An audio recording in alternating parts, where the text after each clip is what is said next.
Hi everyone, it's Julie at the Paper Bag Lady One, and here I am with the fourth and final teacher gift for Joy's teachers this year. This is for the English teacher. Well, they call it language arts, but that seems too long for me to say, so I keep saying English. But anyway, her language arts teacher, Mrs. Emery, as you can see, and this is Mrs. Emery's book of books.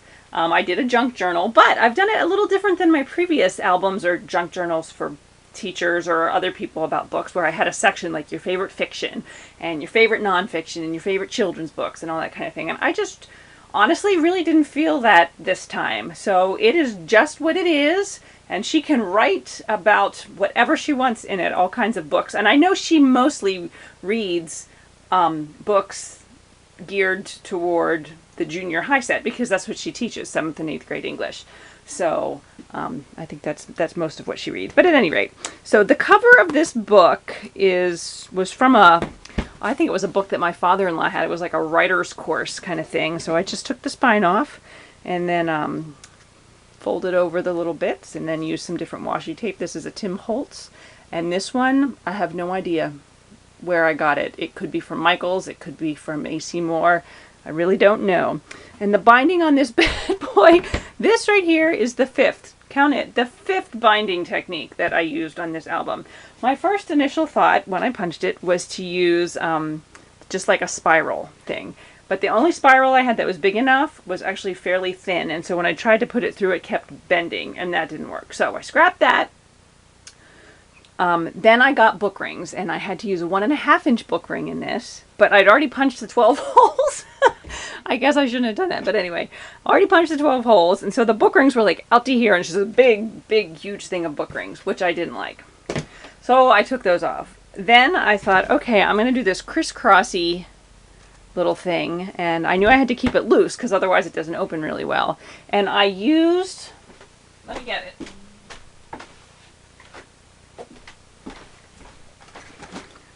I used this twine right here, which I actually really liked the way it looked. I mean, I really liked the way it looked.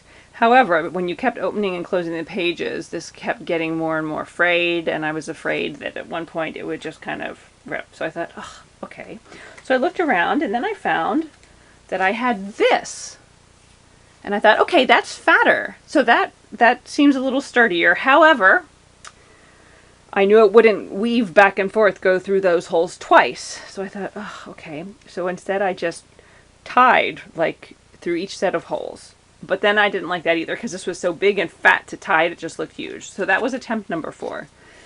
And I kept thinking I really, really liked attempt number 3. So I got out that same thread again, twine, jute, whatever it is. And this time I took some Mod Podge and ran it over it to try and keep it from fraying. And while I was waiting for that to dry, I thought, oh wait, looky here. Where do I find it? Can't find it. I thought, here it is.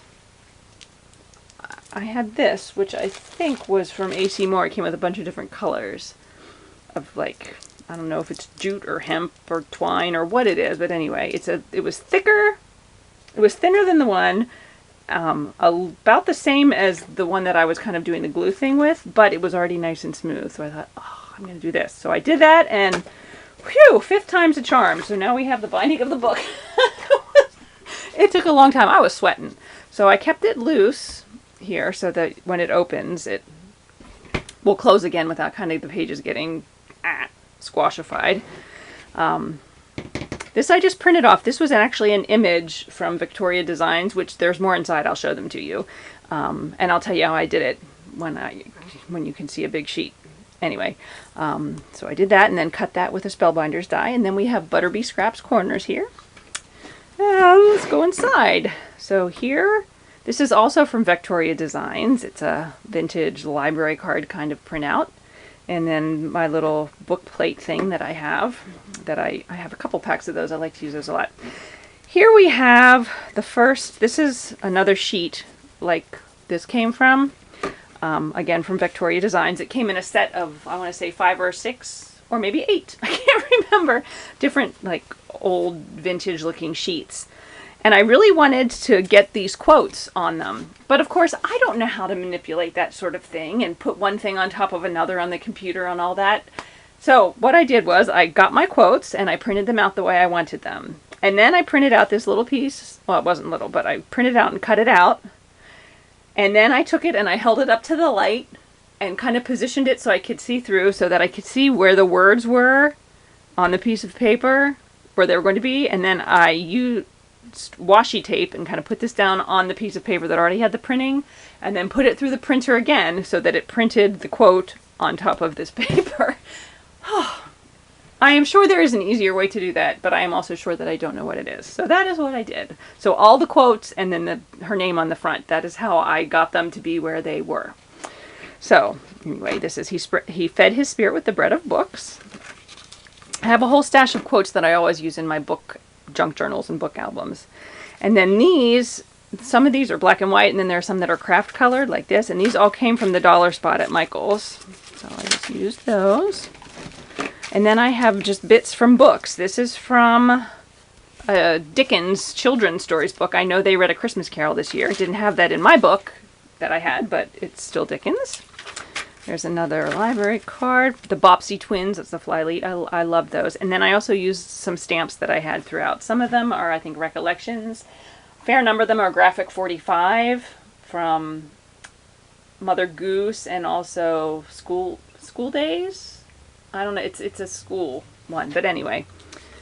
I can't remember what that one's from. That's a new stamp set I have. It says everyone has a story to tell.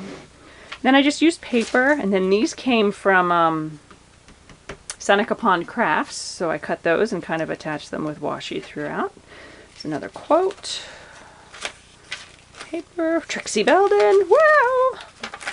This is from a book called You Want to Write, or How to Write, or something like that. So I just pulled out a couple things that I thought would be appropriate, given what they studied this year. These little there's a set of 6 of these tags that I also got from Victoria Designs, and they're based on Pride and Prejudice. So this is Elizabeth Bennet's Elixir of Intelligence. They have little quotes on them. Oops. The worth of a book is to be measured by what you can carry away from it. And then I also went through a lot of my old vintage books and found images of people reading. Most of them are children, but I think there's one that has an older lady in it. But anyway, so I used those throughout. There's a page from Dickens, the Dickens book. There's, The Way to Write. There's Mr. Darcy's Perfect Gentleman lotion. This is, also from Victoria Designs. Can you tell I like Victoria Designs? This is another printout from her store. This is from Nancy Drew. Some graph paper. This is one of the Graphic 45 stamps. More children reading books. Emily's Runaway Imagination. Doesn't she look like she's imagining? That's a stamp. The Bobbsey Twins book cover. Lady Catherine de Bourgh's Condescending Powder.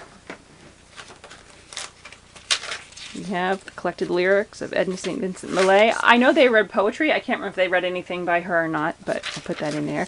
Here's also the first page from Romeo and Juliet, which they also read this year. They're in 7th grade. They did not actually read it in Old English. The book had modern day English on one page and the Old English on the other, so they could compare back and forth.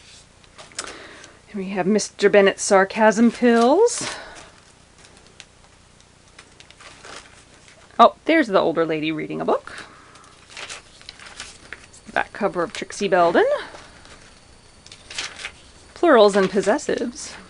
What Nancy Found. Nancy Drew, again, Graphic 45. Again, this is basically the same the whole way through. There's the back cover of Pride and Prejudice. Love Jane Austen. ABC Primer. That's the name of the set, the other Graphic 45 set with the stamps. Here's some poetry. Mr. Collins' Holy Water. Books can be dangerous. The best one should be labeled, "This could change your life." I love that. And there's a girl reading. Whoops, bumped my camera. The Way to Write. Here's a bunch of spelling words or vocab words. See, even opening like that, this binding. Oh, I really like it, but you kind of do have to mess with it a little bit. Another one of those. A Prayer for Owen Meany, the back cover, which is my favorite book. One of my favorite books. I love this book, and she had never read it, so I gave it to her for Christmas. I don't know if she's ever read it yet or not, but it's a wonderful book. We have Mrs. Bennet's Embarrassment Essence, and then we're at the end where a good book has no ending. And then there's the back, which again has the Butterbee Scraps medal. So that is the fourth and final teacher gift for Joy's teachers this year. They will go off to school with her later this week. I hope they will like them all. I had a great time making them. Particularly the first one. You know, I love that science one. I gotta make something else like that again sometime, I think. Anyway, so if you have any questions or comments about this teacher gift, be sure and let me know. Thanks so much for watching again, as always, and have a fantastic day, and I'll talk to you soon. Bye.